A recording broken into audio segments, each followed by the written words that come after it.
Okay, we were talking in our last segment about the monastic movement and how this movement toward seclusion and living in these faraway places contributed to the preservation of the text of the Bible, the New Testament, because it protected the manuscripts that were in those locations. Here were some biblical proof texts that were used by the early monks, both the hermit monks and Cenobite monks, to prove that they ought to do this sort of thing. These are some of the passages they relied on. Of course, they talked about the rich young ruler, who was asked to divest himself of possessions and give to the poor. They talked about, passages like 1 Corinthians 9, the last part about buffeting your body, not buffeting, but buffeting, to keep it under subjection and suppress the flesh,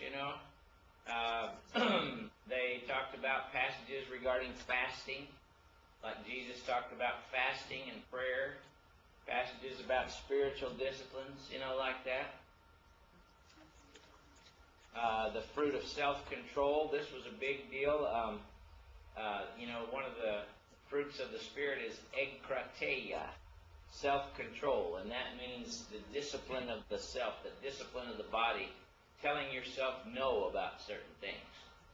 And there was a whole sect of people in the 2nd century following a guy named Tatian, T-A-T-I-A-N. They were called the Encratites, the purveyors of self-control.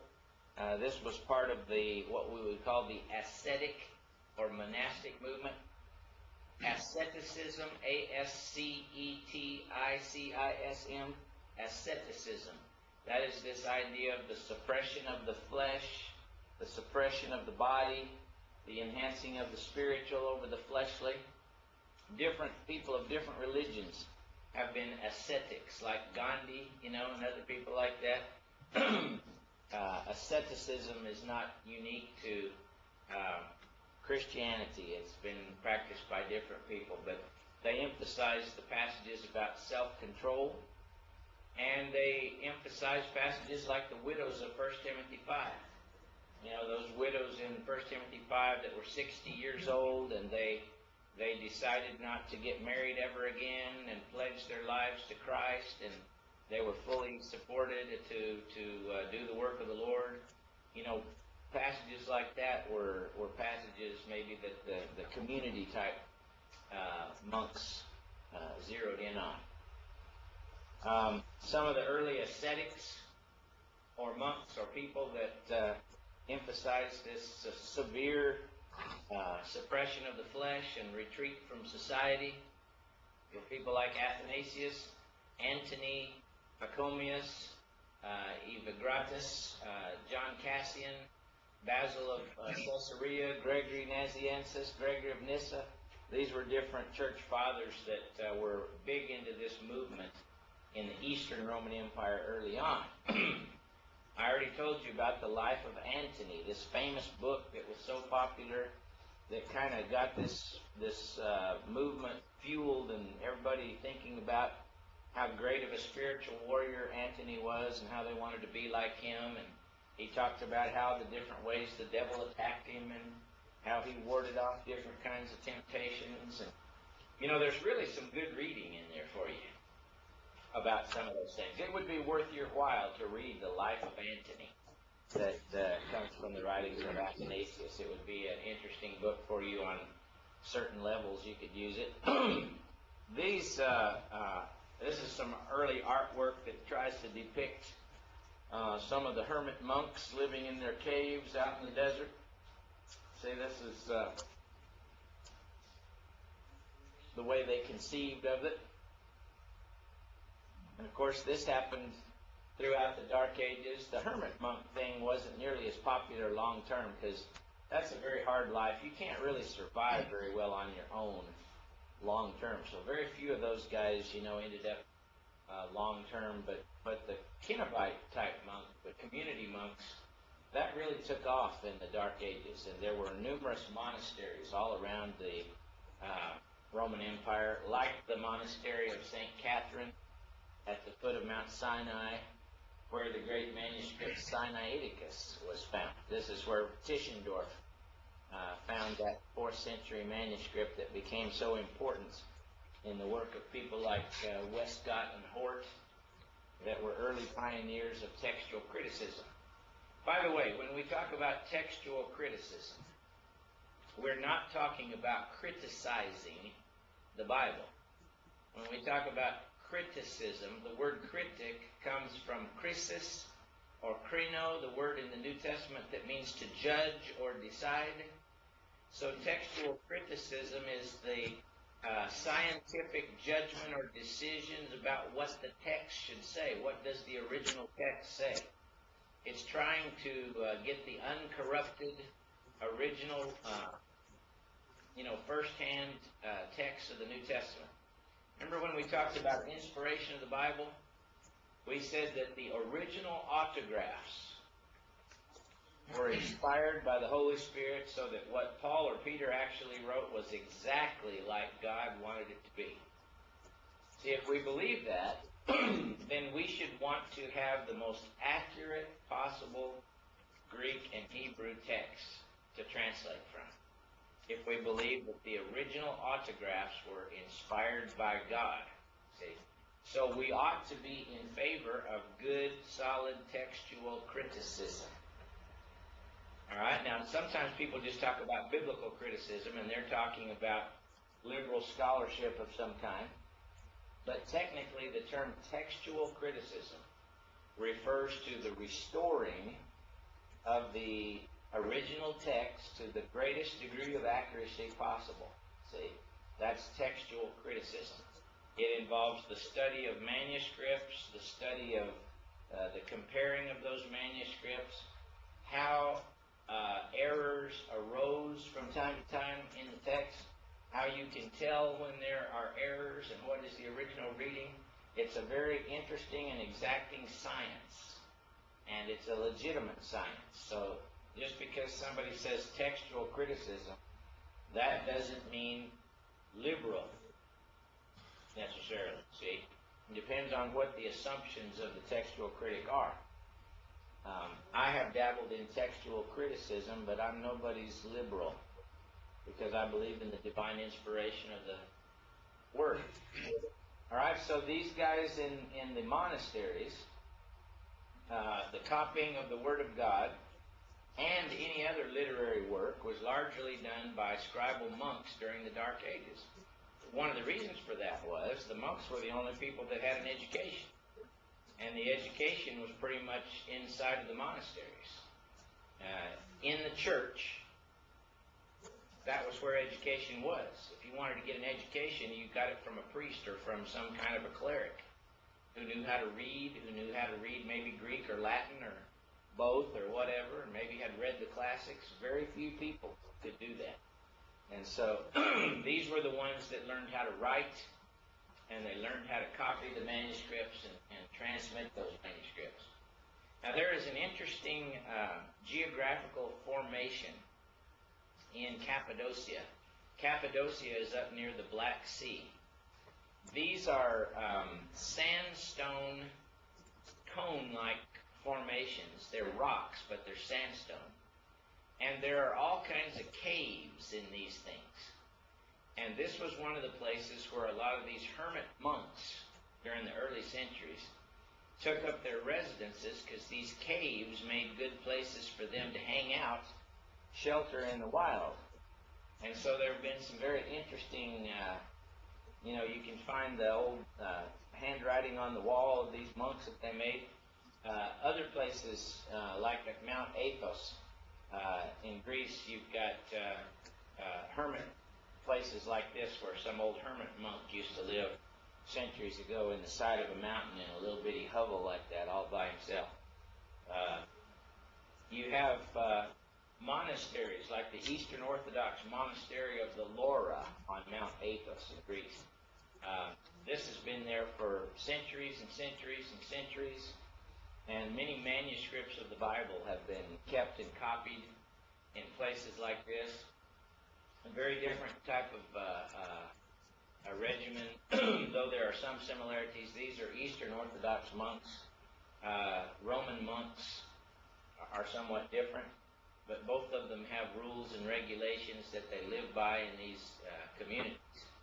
One of the things that made monasteries so popular and so workable in the medieval time was the Benedictine rule.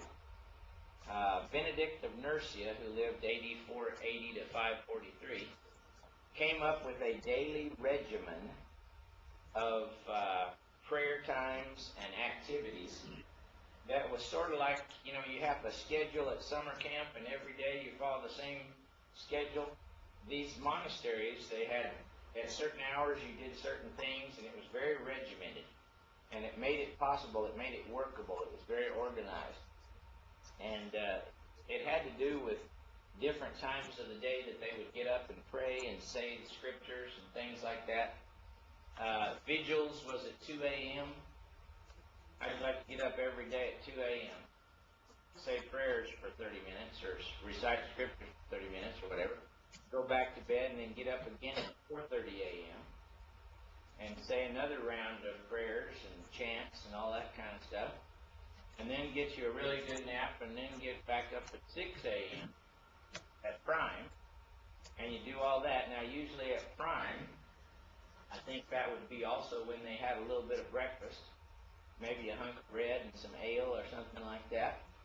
And then they'd go and they would work a little while, a couple hours, and then they'd come back at terce, which means third, at 9 a.m., and they'd have a few prayers, and they would then go back out and work a while, and then come in at sext at 12 p.m., and say a few more prayers, and go back out and work a while in the fields, and then they'd come in at noon, at 4 o'clock, and then at vespers, they would have a little thing, and one of those, they had their supper meal, I can't remember which it was, and then compline at 6 p.m., and then they would, after their prayers at 6 p.m., they'd go to bed because it got dark and they didn't have TV back then.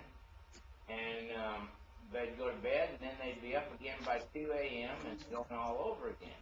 See? This was kind of the way that life went in the Benedictine monasteries. And some of their work that they did had to do with the preparation and copying and preservation of manuscripts of both the Bible and other things. So monastery life was one of the big reasons why the text of the New Testament was protected and preserved in Greek during the Dark Ages, when everything was being so much destroyed and broken down and torn down. Now see, those barbarians, like on the Russell Crowe movie, they burn everything. They destroy everything. They didn't care about even manuscripts. They didn't care about it. They just destroy everything. But in these far out of the way places, some of those treasures were protected. And it's in these places that the New Testament survived. So God's hand was working, even in the time of the medieval Dark Ages and Catholicism. I mean, think of how many visitors this place way up in the top of the hills is going to get. Not very many. And things in that place would be relatively safe. Just a bunch of monks, some old books, who cares, And so the manuscripts would be safe. Here's one that I really like. It's the monastery of Great Skellig Rock off the coast of Ireland. You can't see very well, but down at the bottom right-hand corner, there's a little grouping of buildings, and at certain times of tide, you can land a boat in there, and you can come up that mountain to a little group of buildings. But if you go up the road that curves around the mountain to the top left, and you see the little cluster of buildings up there at the top left, that's the monastery. Now, how many people, see, this is out in the middle of the sea, how many people are going to be bothering you right there? I mean, you're not going to get a whole lot of visitation at that place. Talk about lonely and raining and wind blowing and everything. And in those cells, those monks, among other things, who knows what, they copied the text of the New Testament. Sometimes they didn't, many times they didn't go by it. They didn't even practice the things it said, but they copied the text of the New Testament, and they passed that down. This is The frontispiece of a manuscript called the Lindisfarne Gospels. It's an island, or it's a monastery on the north coast of Britain at a place called Lindisfarne. But there are many, many monasteries all over Eastern and Western Europe. This is one at Iona. It's a very remote location. But there were all kinds of monasteries where the text of the New Testament was kept and so forth. You know, this isn't a course in church history.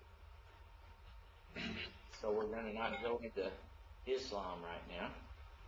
But I wanted to give you that little bit on the monasteries because it's so important to the text of the New Testament and how the New Testament text was preserved. And we'll see if we can get our other file back up here.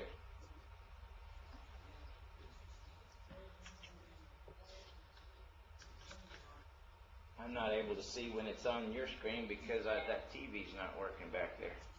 And that's what I can usually see. Let's see here.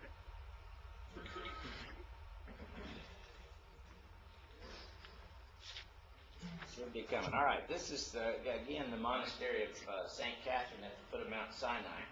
Like a little fortress way out in the middle of nowhere. And this is one I wanted to show you. This is the monastery of the Athos on Mount Lore, where those Russian Orthodox, Eastern Orthodox monks were. I mean, this looks like a Chevy, a Chevy commercial or a Jeep commercial or something. How'd you get that Jeep up on top of there? How'd they get this thing built up on top of there? And who in the world is going to bother them? See, once you realize the remoteness and the seclusion of a lot of these monasteries, you begin to understand why the manuscripts survived over so many centuries in these places and were protected. And I have to believe that that was the hand of God working to protect the text of the New Testament and the copying of the New Testament. Okay, we've been through some of this. Okay, we've been through some of that business. This is more like a medieval scriptorium would have been during the Dark Ages. See, these are like the great-great-great-great-grandchildren of those ancient Egyptian and Hebrew scribes. These guys were still copying by hand, still doing dictation, doing it in Greek, making manuscripts of the Bible. So there would be manuscripts. Now this brings us to another class of manuscripts. These manuscripts are called minuscule. Minuscule means little, as opposed to big capital letters. But minuscule manuscripts are cursive manuscripts, as opposed to printed manuscripts of the Bible. This is an example of a cursive manuscript. And the form of writing known as cursive or minuscule came into vogue in the 9th century in the Greek tradition. Let me give you some examples of cursive manuscripts. Here we're going to go to the Elmo for a minute. Whoops. Turned him off.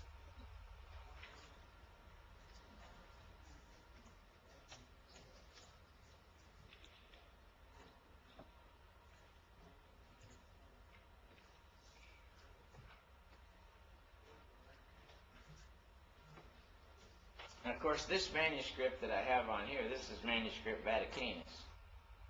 And Brother Dan Keel, this is your parchment uncials, like we were talking about before, that have the individual printed Greek capital letters. See, this is the old kind of manuscripts. This is the parchment kind.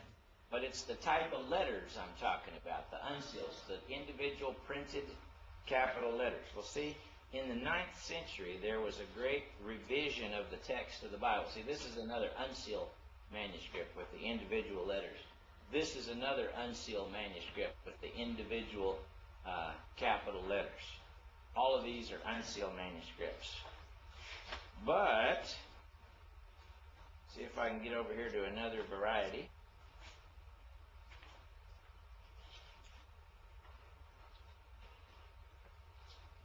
get over here to the 9th century,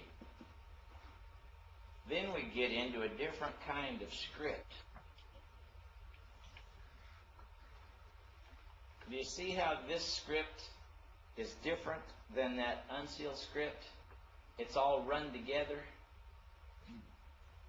It's not like individual letters, but it's like cursive, see? It's all run together. The forms of the letters are very different. See how all that there is run together? That's like cursive as opposed to printing.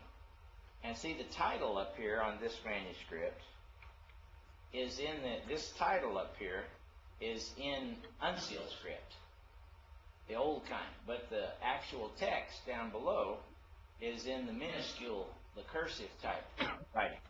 And after the 9th century, you had a lot of this cursive type writing. By the way, you had some weird artwork in the margins of some of these things. You had some weird looking stuff going on here. I don't know if they were just bored or they, just needed to write some gargoyles or something there, but there's all kinds of weird stuff. See, this is the style that developed. This is actually an interlinear. Here's a great example of a cursive after the 9th century manuscript. And see, you'd have a hard time recognizing that as Greek from Greek 1, right? So that doesn't look very much like what you learn in Greek 1. That is minuscule text from 9th century on. Okay? Now,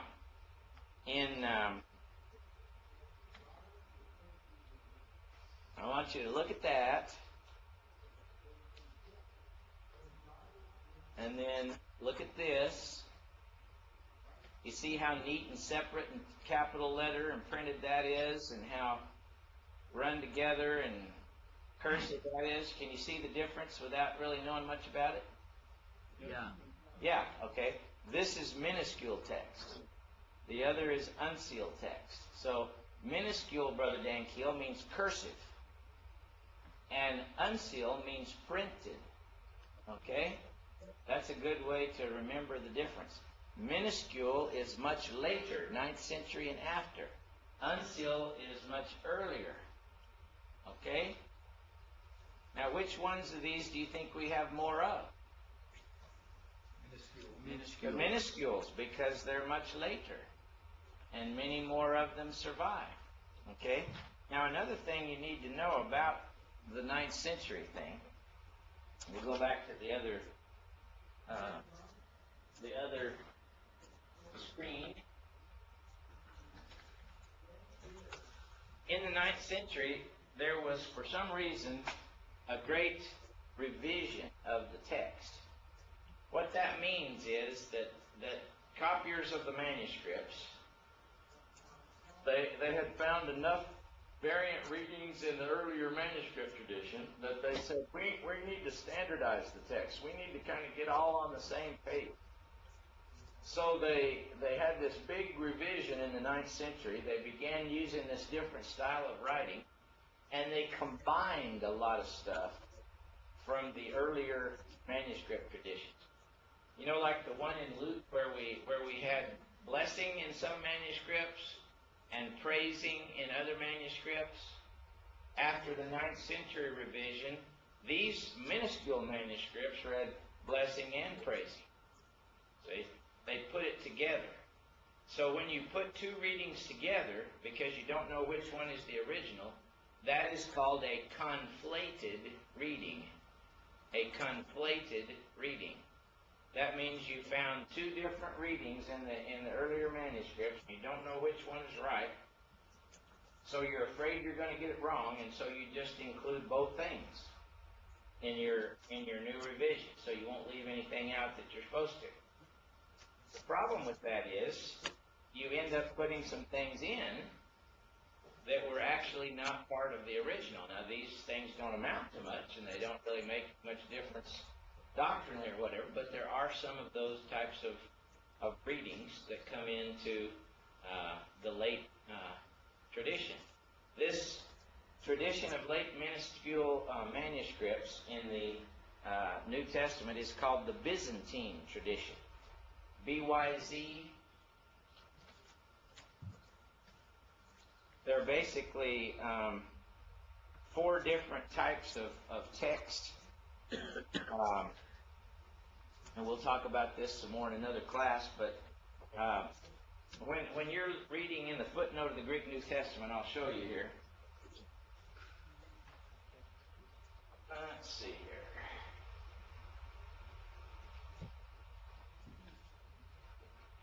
When you're reading a footnote, which you probably never do, but if you ever should, and you're reading the evidence for a particular reading, so you've learned enough already to decipher some of this. See, this particular reading, it says, okay, the text should say, in the Lord, in Curio. Well, what's the evidence for that? Well, you've got P46, which is what kind of a manuscript? Papyrus. It's a papyrus uncial. It's very old. It's the Chester Beatty papyrus. And it reads like this. And then you've got Sinaiticus and Alexandrinus and Codex Beza and several of these others. Manuscript Apis Laureate. And here are a bunch of minuscule manuscripts that read that way. Now you see that this is a number 33, but it does not have a 0 in front of it. If it doesn't have a 0 in front of it, if it's just a number without a 0 in front of it, that is a late minuscule manuscript. Okay, one more time. If it's just a number without a 0 in the front of it, it is a late cursive manuscript, a late minuscule manuscript. Now, these with capital letters are what kind of manuscripts? Parchment, yeah. Parchment what? Uniscules. Parchment uncial. Everybody say unseal. Unsealed. Which means capital letters, see? So all of these are uncials. It's just that one manuscript is a papyrus uncial, and all of these are parchment uncials. And then this one here with the numbers, this begins your late minuscule. Now there's something that's kind of outstanding about these particular minuscules, but after this list of minuscules, it says BYZ. And BYZ means Byzantine. It means the vast majority of these late cursive manuscripts read this way. BYZ. Okay? So, that's that. All right, now let me see where I was going with this. If I don't know, you don't know. Well, let me stick with this one for just a minute. I'm going to explain to you something about text types. Let's just say, for argument's sake, see where I can find my pen and what I'm doing here. Widen him out a little bit. Okay. Let's say that this is the original autograph of, say, Gospel of Luke here.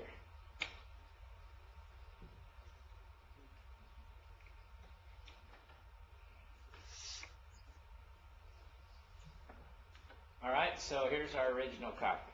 Now we've got copies of Luke being made all over the place. And, who knows how many copies of the Gospel of Luke were made. But in time, these different copies of Luke kind of tended to settle in different geographical locations. Let's say that this copy went to Alexandria, Egypt. And this copy here went to Caesarea. Now that's a long ways apart. And let's say, this one here went to Rome, something like that. So you had copies of the copies. So you had copies of the original. Okay? But now then, down here in Egypt, you know, for hundreds of years, there were other copies made of that copy. See what I'm saying? And there were other copies of this one made and other copies of this one made. Now, let's say that this particular scribe right here made a particular error that these scribes over here didn't make. Maybe some little error. What's going to happen down here? Make the same error. Continue in error. Yeah, this error is going to be transmitted in this particular family of manuscripts that come out of this exemplar that came from here, see? So there's going to be families of manuscripts. And what we're talking about when we talk about text types is the families of manuscripts that can all trace themselves back to the original, but they're from different geographical locations where the texts seem to be copied in similar ways because they came from the same family of copies. Okay? So there are basically, in text criticism, 4 different kinds of families of text. There is the Alexandrian,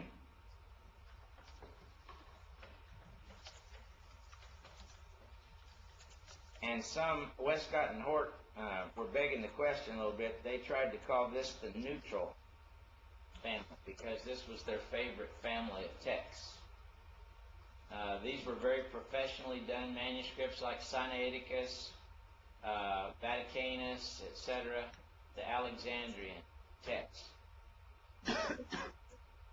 Then there was a group called the Caesarean text. Caesarean text. This was just a different family of manuscripts where certain characteristics could be traced, and it was clear that they had kind of come from the same ancestors. Yeah. So that's 2 different text types that they have identified. Then there was what was called the Western text. And the Western text, which was more akin to the Latin, this was the most corrupted text. I mean, Western manuscripts, some of them have some of the weirdest things in them, and it's the most aberrant text. The other text types, much closer than the Western text. Some of the most glaring errors are in the Western text. The manuscript in Greek that's most representative to this is manuscript D, Codex Beza. So you had the Alexandrian text type, the Caesarean text type, the Western text type. When we talk about text types, we're talking about families of manuscripts that trace their common ancestry back in a different geographical location. And then you have the Byzantine text type, and these are basically after the 9th century revision.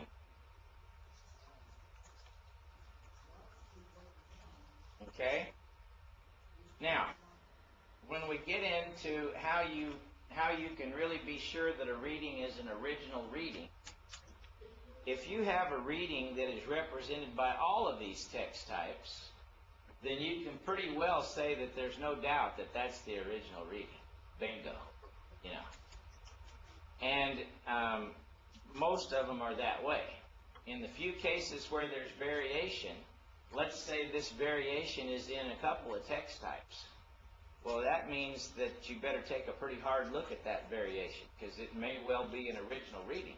But if the only people that have it are like the Western text that have all these screwy things in it, then that's probably not an original reading. But these are just some of the ways that you look at what the original reading was. Now see, all of these text types really are defined by manuscripts that are from the 4th century onward. But then you get into the papyrus manuscripts, the real early ones, and see, when you have a really, really strong reading, if the papyrus manuscripts agree with 2 of these text types, then you know you've got an original reading. See? And there are different ways you can come about this. But let me talk for a few minutes about some of the ways that errors got into the text. Some of the ways that errors crept into the text. These are causes of errors in the text. Okay, one way that errors came into the text was conflated readings. And we've already discussed the one at the end of Luke, where that you found two separate readings in the earlier manuscripts. You couldn't tell which one was the original if you were a particular scribe, and he's in a monastery somewhere and he's trying to figure out what to do with this, and two old manuscripts that he's got read two different ways, and he's saying, what am I supposed to do with this? I get in trouble if I make a mistake. Well, I'll just put both of them in there. And in the 9th century revision, they were taught to put them both in there, see? So this is called a conflated reading, where you have more than one thing that is brought together. And the Textus Receptus King James tradition is full of conflated readings, because the text that it's based on comes out of that after the 9th century revision. Okay, so you go back earlier, you'll find either this or that, but not both. When you go after the 9th century, you get both. That's a conflated reading. Second type of error in the text that's very common is called a growing text. Growing text. For example, Father who art in heaven, hallowed be thy name, the kingdom come, the will be done in heaven. Give us this day our daily bread, and forgive us debts we forgive. And lead us not in temptation, deliver us from evil. Thine is the kingdom, power, and glory. Amen. All right? So, that's one version.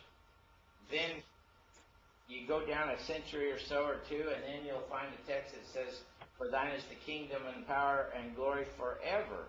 Amen. And you have a few manuscripts that transmit that. Then you go down another couple of centuries, and you have, for thine is the kingdom and the power and glory forever and ever. Amen.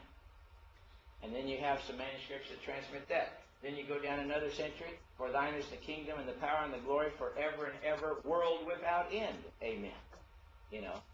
And then you go down a little bit further, thine is the kingdom and the power and the glory forever and ever, world without end. To him be glory. Amen. These were when monks just got enthusiastic and they were trying to praise God, and they just kept growing it and growing it and growing it. See? And you can usually show that the further back you get in the manuscript tradition, the simpler and shorter it is. See? So this is what's called a growing text, and it was usually in doxologies that the growing occurred. Like statements of praise at the end of books, Him be praised forever. To him be praised forever throughout all generations. To him be praised forever throughout all generations, world without end. On and on we go. That's the way it went.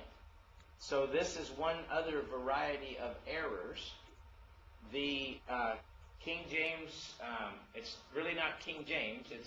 King James is an English translation. It's the Textus Receptus Greek text on which the King James is based.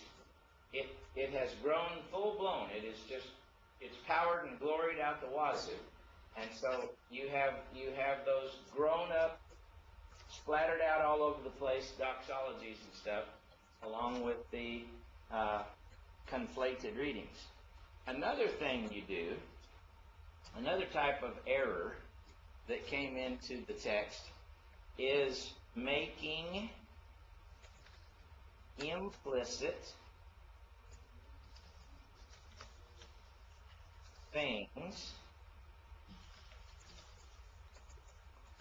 explicit. All right, and this will be a good exercise for us too. Brother Steve, you can help us out. Look up 1 Timothy 3:16. And Brother, whoever else, look up the New American Standard in 1 Timothy 3:16. What's the New American Standard say, Mr. Warren's there in 1 Timothy 3, verse 16?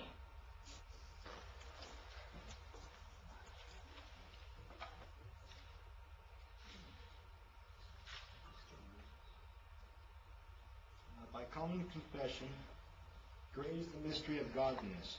He who was revealed in the flesh. That's good stuff. See, his says, he who was revealed in the flesh. Now read yours, Brother Steve. Well, I left my King James upstairs. Oh, man. Now, who's got a King James? I got it. David's got it. And the new, and without controversy, great is the mystery of godliness. Do I keep reading the rest of the verse? Yes, you missed the most important part by not keeping on. God was manifested in the flesh. All right, notice that his says God was manifested in the flesh. And Brother Warren's Bible says he who was manifested in the flesh. See, the older manuscripts say he who was, making it implicit. But the later scribes wanted to make that explicit, and they put God in there instead of he who. And it was a relative pronoun, see, hos. But they made it theos instead of hos. So not he who, but God who. Now your King James onlyers will try to argue that the translators of the New American Standard and the NIV are trying to deny the divinity of Christ. That's not at all what they're trying to do. They're just trying to get back to the reading of the oldest and best manuscripts, which say, he who was manifested in the flesh. But the Byzantine scholars wanted to make that explicit. They put God who was manifested in the flesh. So sometimes you'll have the same thing in other passages where it'll say he or him, and the Byzantine text will say Christ instead of he or him.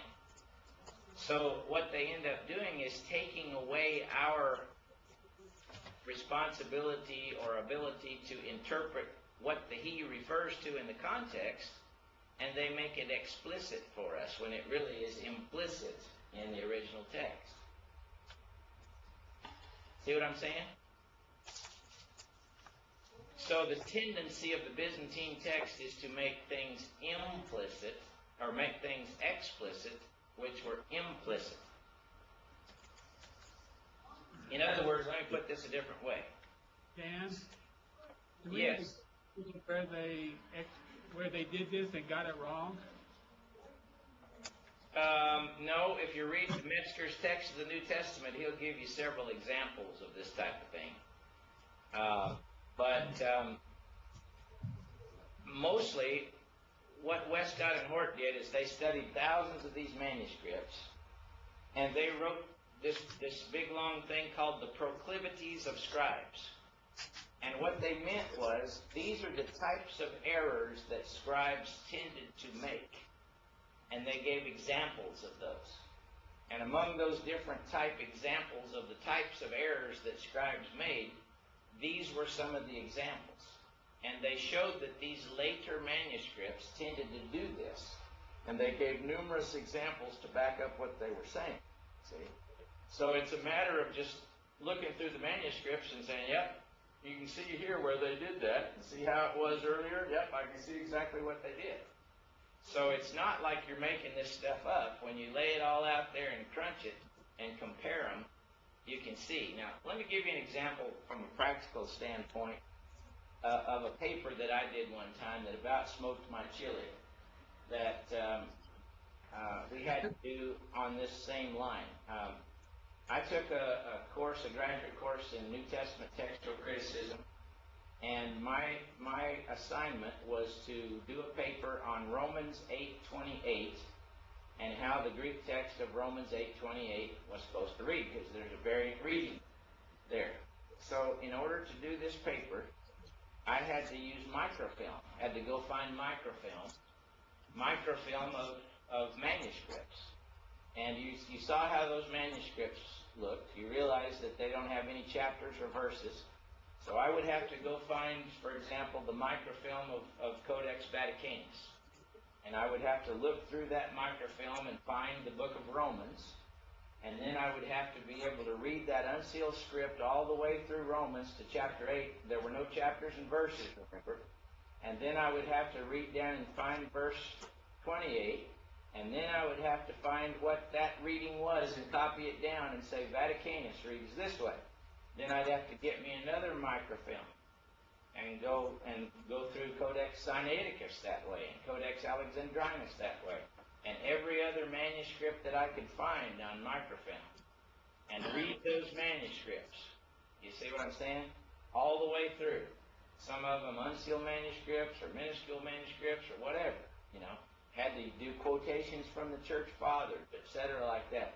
On Romans 8:28, I had to actually go through the exercise of hunting down all this evidence for that reading as much as was possible, and to write my own paper, having looked with my own eyes at those manuscripts and what they said.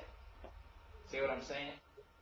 And then doing that exercise, I came to understand firsthand what was involved in figuring out variant readings. Okay? So, this is what we're talking about here. And when people that have done that study all these manuscripts all the time, they say, yeah, let me show you a few examples where this has happened. And they can show you. And you say, yeah, it really did happen that way. So, these are types of errors that crept into the text. Now, the reason it's good to know this is because knowing what kinds of errors they tended to make and having 5,300 manuscripts, we can not only trace back through the manuscripts and find here's where we see the errors, but we can go back and say this is where the error occurred in a lot of places, see? And that gives you even more certainty that you're getting back to the actual original reading. Remember I told you earlier that with the state of manuscripts right now, we can get down to a 99.99 something scientific degree of accuracy for the text of the New Testament, but this is how we do it. See all these things. Plus now we have computers that aid us in doing that as well. All right, so you have conflated readings, growing text, implicit things, explicit, and here's one that we won't give you the Latin name of it. Westcott and Hort called it homoutiliton. But instead of calling it that, we're going to call it the similar ending of lines. Dan? Yep. I just was curious on, with this conflated reading, growing text, and making things explicit, is that what happened with Acts 8:37, or is that something different? No, I'm fitting to tell you about Acts 8:37, but we haven't gotten that far yet. All right. So hold on, and we'll get to Acts 8:37. Now, have you ever been reading a book? Let me ask you this: have you ever been reading a book, whether it's the Bible or some other book, and you were looking at the book, and you were reading, and then you looked away from the book, and you looked back at the book, and your eye fell down, and you started reading again, but you skipped a part? All the time. And the reason that you do that is because the lines of text either begin or end in the same way. Let's say the word 7 was at the end of this line here, and it was also at the end of a line 3 lines down. So you look up and you look back, and your eye falls on the word 7, but it's 3 lines below what you had before. You see what I'm saying? So you've actually skipped what was in between because of the similar ending of lines. Sometimes scribes would leave something out of a text that was supposed to be in there because of the similar ending of lines in the manuscript. And they've demonstrated this. And they've said, see, look, this is what happened. This is what this scribe saw. And he missed those 2 lines right in there because of it. And they said, yeah, it's obviously what happened, you know. And so this is another type of error that ended with omission of material. Instead of adding things that didn't belong, this type of error could leave something out that should normally be in there. Similar ending of lines. Okay? Now then, another type of text, and this is really not so much a way that error occurred as a way we can identify error. This is called a floating text.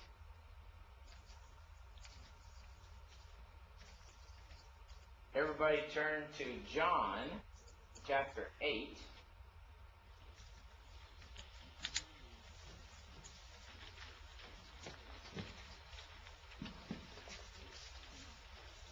This is one of the most glaring, probably the most glaring floating text in the New Testament.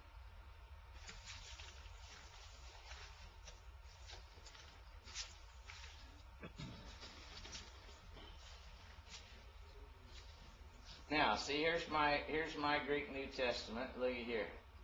See, this is John 7:52.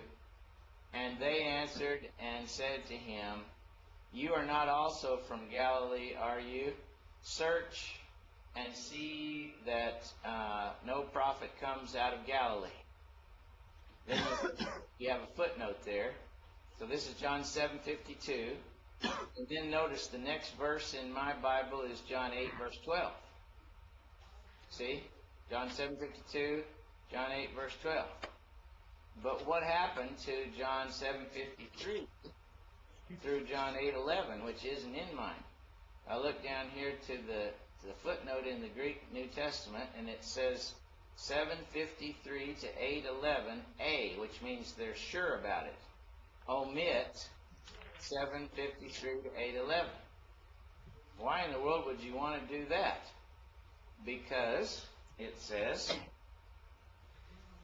when you read Papyrus 66 and 75 from the 3rd century, they had no chapters and verses, and they don't have anything like John 7:53 to 8:11. It goes right from 7:52 to 8:12. No numbers, no verses. There's just, it's not like there's something missing. It's just that that part isn't there. Same with Codex Sinaiticus. Same thing with Alexandrinus. Same thing with Vaticanus. Same thing with Ephraemi Rescriptus. You know, same thing with all of these. What kind of manuscripts right here? Parchment uncials. Parchment uncials, yeah, all of those. So your papyrus uncials and your parchment uncials of different types agree. Then these with a 0 in front of them are other parchment uncials. Then these are a bunch of minuscules, etc.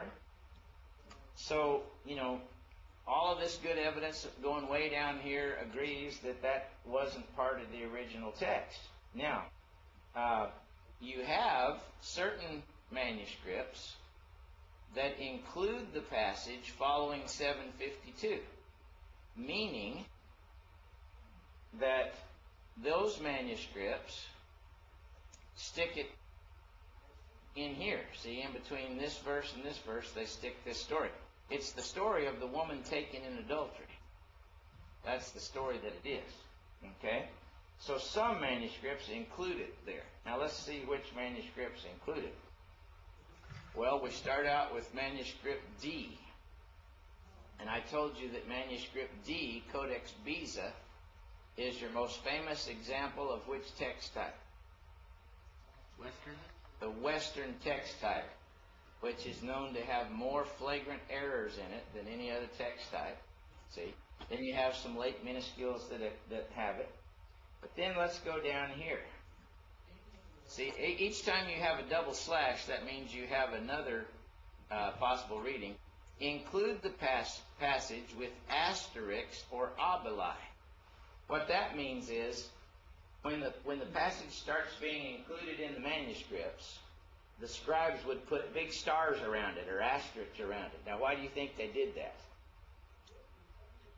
You know that wasn't the original? Yeah, they said, I'm not sure at all about this passage, and they put the stars around it. Then look at this. In this family of let's see here, where are we at?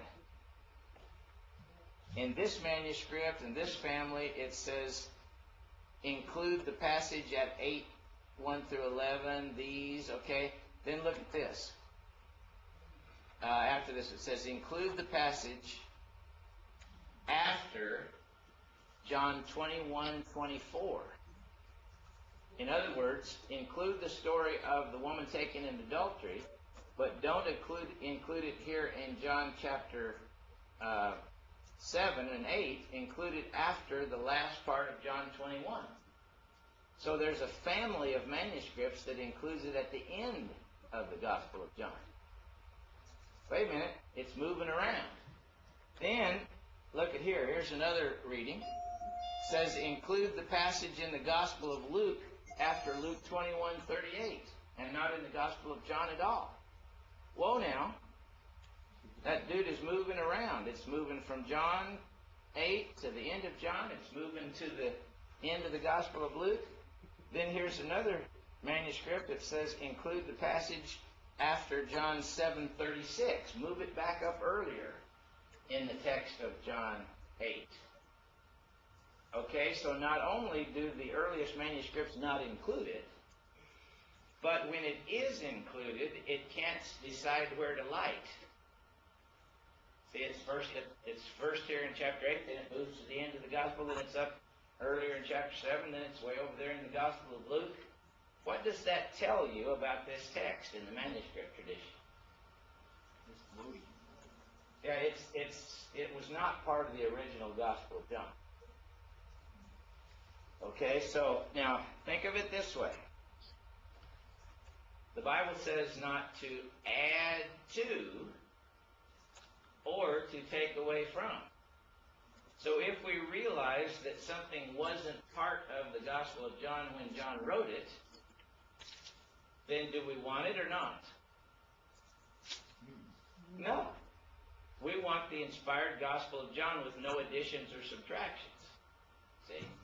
So this is an example where textual criticism shows us that there was a reading here that has no claim to be original, and yet it's been perpetuated in the later Byzantine tradition. Okay, now that's a good way to leave you, because that will really leave you squirming until we come back and talk about some other things next time. Now go to Denny Catrillo, and he'll tell you the same exact thing. Okay, have a good day, and I'll talk to you later. Thanks, Dan. Yep.